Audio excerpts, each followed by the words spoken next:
Hi guys, welcome to முப்பரை training academy.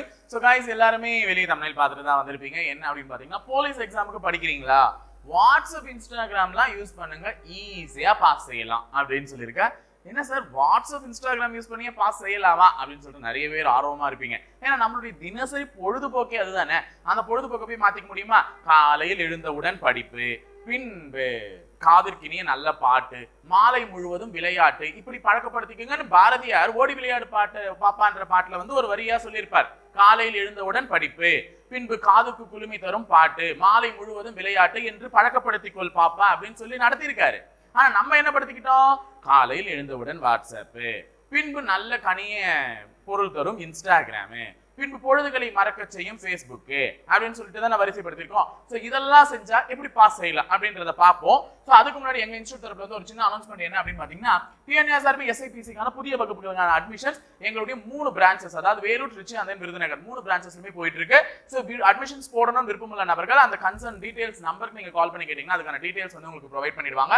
மேலும் right test batch வந்து ஏப்ரல் 2 முதல் ஆரம்பிக்க போகுது. ஸோ இந்த டெஸ்ட் பேட்ச்க்கான ஃபுல் வீடியோ வந்து நாங்கள் ஆல்ரெடி போட்டிருக்கோம். ஸோ ஷெட்யூலுமே கண்டிப்பா இருக்கும், டிஸ்கிரிப்ஷன்ல வந்து வைக்கிறோம், பை லிங்க்மே வைக்கிறோம். ஸோ ரைட் டெஸ்ட் பேட்ச்ல ஜாயின் பண்ணணும்னு நினைச்சீங்கன்னா நீங்க தாராளமா ஜாயின் பண்ணிக்கலாம். மார்ச் 31க்குள்ள அட்மிஷன் செய்தால் உங்களுக்கு என்ன கிடைக்கும்னு பாத்தீங்கன்னா, क्वेश्चन बैंक இலவசமா கிடைக்கும். அதாவது சயின்ஸ் மற்றும் சமூக அறிவியல் டாபிக் வைஸ் क्वेश्चंस உள்ளடக்கிய ஒரு பிரிண்ட் போட்டு நீங்க வந்து வெரிஃபை பண்ணிக்கிற லாஸ்ட் மினிட்ல உங்களுக்கு பண்ணக்கூடிய ஒரு क्वेश्चन बैंक இலவசமா கிடைக்கும். எப்ப அப்படின்னு பாத்தீங்கன்னா, ஒன்ஸ் அந்த 30 டெஸ்ட் நீங்க கம்ப்ளீட் பண்ணும்போது ரைட்ல இருக்கக்கூடிய.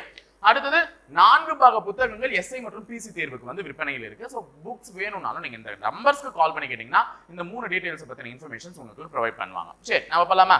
சரி, என்ன வாட்ஸ்அப் யூஸ் பண்ணா, இன்ஸ்டா யூஸ் பண்ணா பாஸ்லாம் ஆகலாம்னு சொன்னீங்களே, எப்படி சார் பாஸ் செய்யலாம் அப்படின்னு சொல்லிட்டு நீங்க கேட்டீங்கன்னா, நல்லா யோசிச்சு பாருங்க. நேரம் என்பது எப்படிப்பட்டதுன்னு உங்களுக்கு எல்லாருக்குமே தெரியும். டைம், ஓகேவா? நம்ம நல்லா யோசிங்க. நீங்க ஸ்கூல் படிச்சிருப்பீங்க, எல்லாருமே டெஃபினட்டா ஸ்கூல் படிச்சிருப்பீங்க. அந்த ஸ்கூல் படிக்கும் பொழுது ஃபார் எக்ஸாம்பிள் மேக்ஸ் பீரியட்னு ஒரு பீரியட் வருதுன்னு வச்சுக்கோங்க. அதுக்கு உங்களுக்கு ஒரு 45 நிமிஷம் ஒதுக்குறாங்க. அந்த மேக்ஸ் பீரியட் வந்து கடந்து போறதுக்கு ஒரு 45 நிமிஷம் ஒதுக்குறாங்கன்னா நீ உட்காந்து யோசிப்ப, மேக்ஸ் பீரியட் டீச்சர் வந்து என்னோ நிறைய நடத்துற மாதிரி இருக்கும். டேய் மச்சான், டைம் என்ன ஆகுது பாருடா, 5 நிமிஷம் தான்டா ஆயிருக்கு. டீச்சர் வந்து என்னடா சொல்ற, 50 கணக்கு எடுத்த மாதிரி இருக்கா, 5 நிமிஷம் தான் ஆயிருக்கா அப்படின்னு சொல்லிட்டு கேட்பீங்க.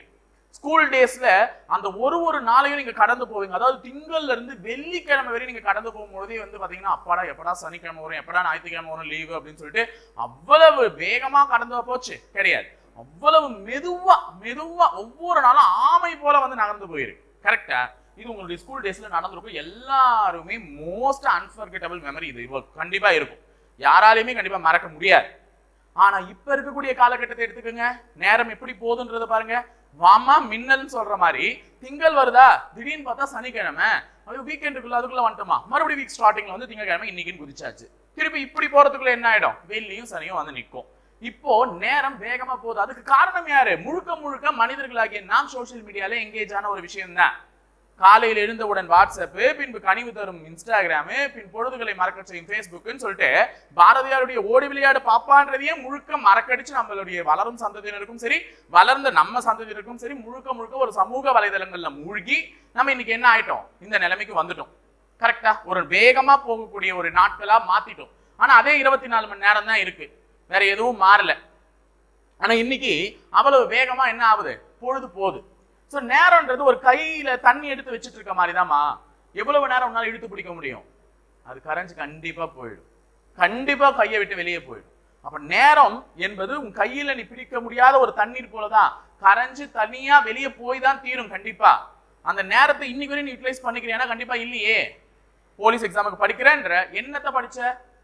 ஸோ ஜெயிச்சவங்க எப்படி அந்த நேரத்தை பயன்படுத்திக்கிட்டாங்கன்றதை யோசிக்கிறியா? கிடையாது. இன்னைக்கு யாரோ ஒருத்தர் எங்கேயோ ஒரு சாதனை நடத்தினாங்க.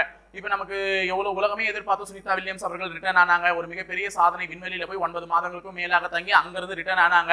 அவங்களுக்கும் கடவுள் அதே 24 மணி நேரத்தை தான் கொடுத்துருக்கான். உனக்கும் அதே கடவுள் 24 மணி நேரத்தை தான் கொடுத்துருக்கான். அவங்க கொஞ்சம் பெண்கள் அப்படின்னு சொல்லிட்டு சலுகைகள்ல வந்து ஒரு 2 மணி நேரத்தை எக்ஸ்ட்ரா கொடுக்கலையே கடவுள். உனக்கு என்ன நேரத்தை கொடுத்தாங்களோ அதே தான் அவங்களுக்கும் கொடுத்தான்.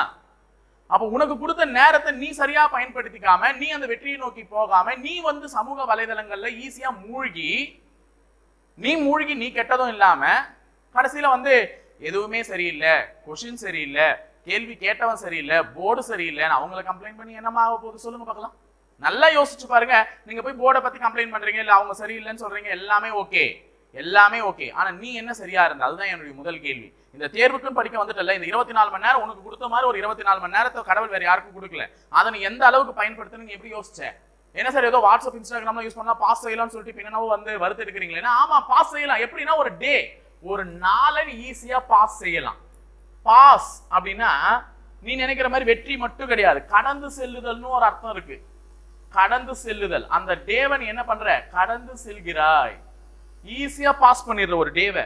திங்கக்கிழமை இப்படி, செவ்வாய்க்கிழமை அப்படி, புதன்கிழமை எப்படி, அவ்வளவுதான், இப்படியே போயிடுது உனக்கு. அப்போ ஒரு டேவை ஈஸியா பாஸ் பண்ணிடுறேன்னு சொல்றேன். இப்ப நீ இந்த மாதிரி ஒரு சமூக வலைதளங்கள்ல மூழ்கி மூழ்கி மூழ்கி மூழ்கி நேரத்தை விரயமாக்கி ஒரு டேவை வந்து இவ்வளவு ஈஸியா வந்து நீ பாஸ் பண்ண முடியும் அப்படின்னு நினைச்சீங்கன்னா, அதுக்கப்புறம் வரக்கூடிய தேர்வுகள்ல எப்படி உன்னால பாஸ் பண்ண முடியும்? யோசிச்சு பாத்தீங்களா என்னைக்கு? அதை கண்டிப்பா கிடையாது.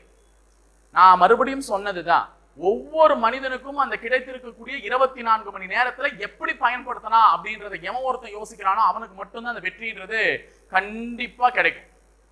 நீ இன்னைக்கு வந்து யோசிக்கிற ஒரு 8 மணி நேரம் படிக்கணும், சாரி சார் எனக்கு 8 மணி நேரம்லாம் படிக்க முடியாது, சரி ஒரு 4 மணி நேரம் படிக்கிற, உருப்படியா படிக்கணும் சார், நான் ஒரு 6ஆவதுன்னு எடுத்துட்டேன்னா அந்த 6th புக்கை கம்ப்ளீட் பண்றதுக்கு ஒரு 4 மணி நேரத்தை ஒதுக்கணும், அந்த 4 மணி நேரத்தை கண்டிப்பா படிக்கணும் அப்படின்னு நீ நினைக்கிற அப்படின்னா, தயவு செஞ்சு அன்றைய நாளினுடைய இறுதியில், அதாவது ஒரு 10 மணிக்கு போற இல்ல ஒரு 11 மணிக்கு தூங்க போறேன்னா யோசிச்சு பாரு, சார் இன்னைக்கு ஒரு 3 மணி நேரம் தான் சார் படிச்சிருக்கேன், இன்னும் 1 மணி நேரம் நான் படிக்காம தான் விட்டுருக்கேன், நான் என்னுடைய பொழுதுபோக்குகள்ல ஈடுபட்டு அப்படின்னு நினைச்சேன்னா, தூங்குறதுல இருந்து கடன் வாங்கியாவது அந்த 1 மணி நேரத்தை அன்னைக்கே படிச்சு முடிச்சுட்டேனாதான் நீ ஜெயிக்கிறதுக்கான பிறந்த புள்ள.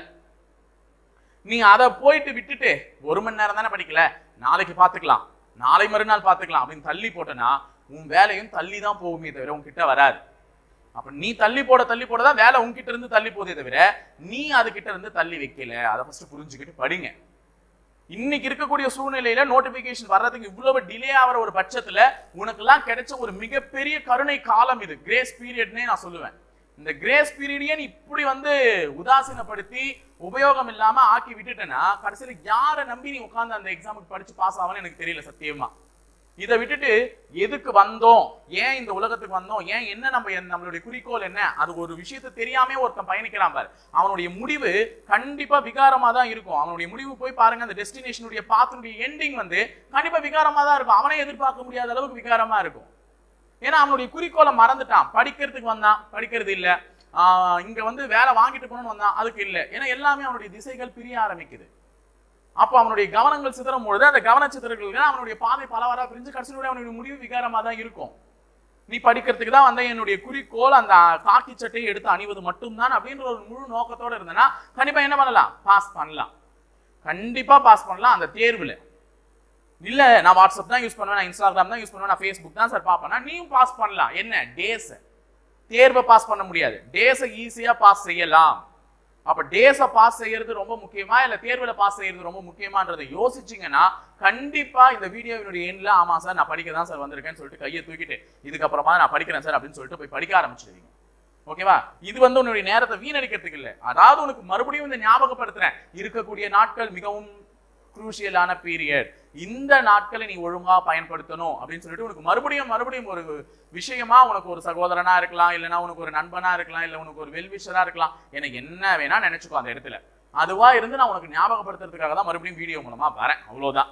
புரியுதா? இந்த நேரத்துல நீ உட்காந்து உருப்படியா வீட்டுல உட்காந்து படிச்சுட்டு இருக்கான் சார் அப்படின்னா ஜாலி, கண்டிப்பா படி, நல்லது. சோ இல்ல சார் நான் இது மாதிரி பொழுதுதான் சார் போக்கிட்டு இருக்கேன், இதுக்கு மேலேயாவது திருந்தி பொழுதுகளை ஒழுங்காக செலவு பண்ணுங்கன்னு தான் சொல்றேன். ஏன்னா இருக்கக்கூடிய நாட்களை சரியாக பயன்படுத்தினால் வரக்கூடிய தேர்வு உனக்கான தேர்வு மட்டும். இல்லையா நீ பயன்படுத்தல அப்படின்னா அந்த தேர்வுல நீ சக்சஸ் ஆக மாட்டேன்றதை தவிர வேற விஷயமே இல்லை. அதனால படிங்க, படிச்சா மட்டும்தான் வேலைன்றது முடிவாயிட்டதுக்கு அப்புறம் காம்படிஷன் கோஸ் ஹெவியர், நல்லா வெச்சு செய்ய போகுது. அதனால வந்து நல்லா படிங்க, நல்லா படிச்சாதான் நம்மளால அந்த காம்படிஷன் சமாளிச்சுட்டு வெளியே வரவே முடியும். அதனால படிங்க. ஸோ அதை ஞாபகப்படுத்திட்டு போகலாம் தான் இந்த வீடியோ மூலமாவே நான் வந்து உங்களை பார்த்தேன். கண்டிப்பாக படிப்பீங்க நான் நம்புறேன். ஸோ படிக்கணும் அப்படின்னு சொல்றவங்க புக்கு இல்லை தம்ஸ் அப் ஏதாவது ஒரு இமேஜை வந்து போட்டு எமோட் போட்டு போங்க, நான் படிக்கிறேன் சார், இன்னிலேருந்து படிக்கிறேன். இது போடுறதுல மட்டும் இருக்கக்கூடாதுங்க, அந்த வீரமும் அந்த ஆவேசமும் நெஞ்சிலையும் இருக்கணும். கண்டிப்பாக படிக்கணும் இந்த வீடியோ பார்த்து முடிச்சதுக்கு அப்புறம். ஸோ டைம் இதுக்கப்புறம் வேஸ்ட் பண்ணாமல் படிங்க. ஓகேங்களா? நான் அப்பப்போ வந்து உங்களுக்கு பூஸ்டப் பண்ணிக்கிட்டே இருக்கேன். ஓகேங்களா? ஸோ இணைந்திருங்கள், தொடர்ந்து பயணிப்போம் முப்படை பயிற்சி மையத்தோட. நன்றி, வணக்கம்.